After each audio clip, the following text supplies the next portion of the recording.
Bonjour Monsieur Riviera, je m'appelle Jarod Averture et je suis un passionné du monde informatique. Je suis ravi de vous rencontrer puisque vous êtes un spécialiste dans ce domaine.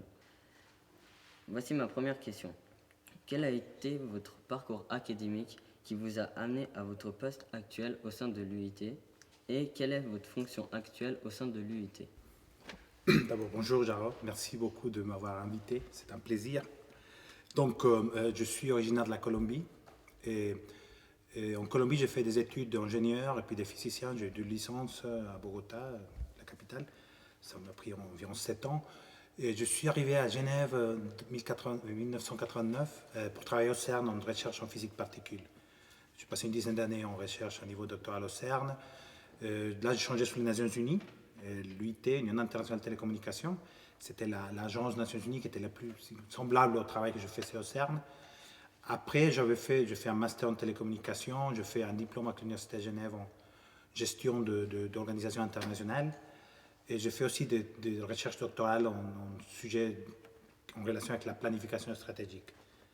Et à l'UIT, actuellement, je travaille en tant que coordonnateur de la planification stratégique institutionnelle. D'accord. Parmi ces deux moyens de communication, les emails et les téléphones, lesquels utilisez-vous le plus fréquemment?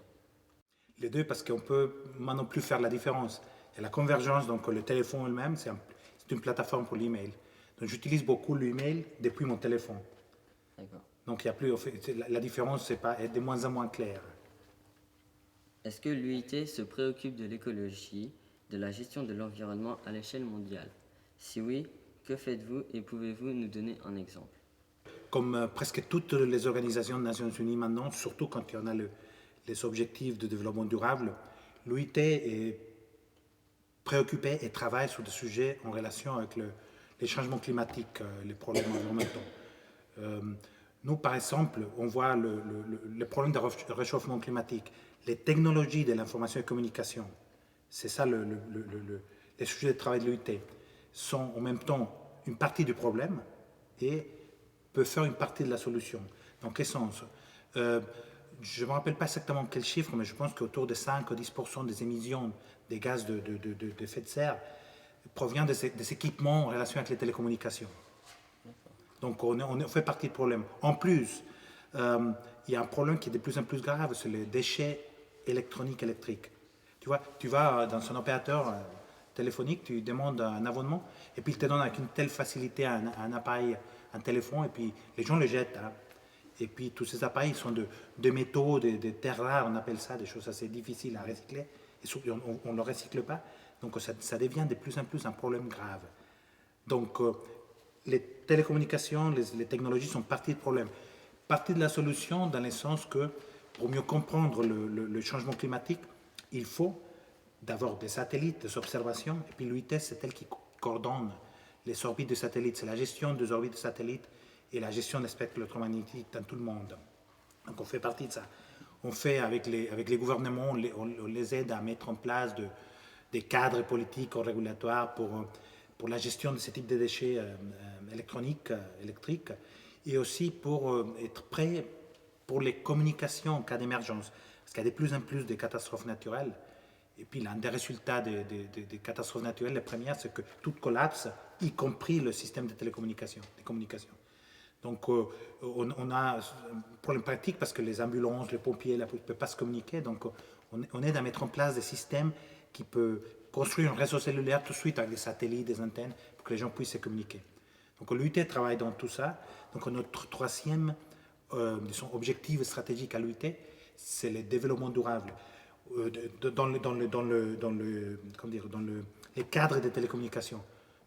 Je te donne un exemple, on est en train de travailler parce qu'on fait des normes, on a fait les standards en anglais, une norme pour avoir un chargeur universel.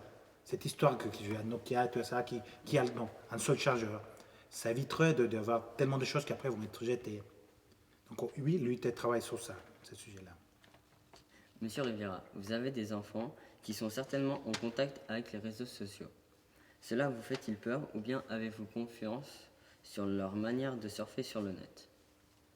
J'ai confiance en mes enfants, mais je n'ai pas confiance en réseau eux-mêmes. Hein. Donc, bien sûr que ça me concerne et je suis très, très au jour dans les sujets qui se passent, parce que nous, on écrit des rapports sur ce qui se passe dans le réseau social, on travaille sur la protection des enfants sur Internet, donc bien sûr, j'applique ça à mes enfants.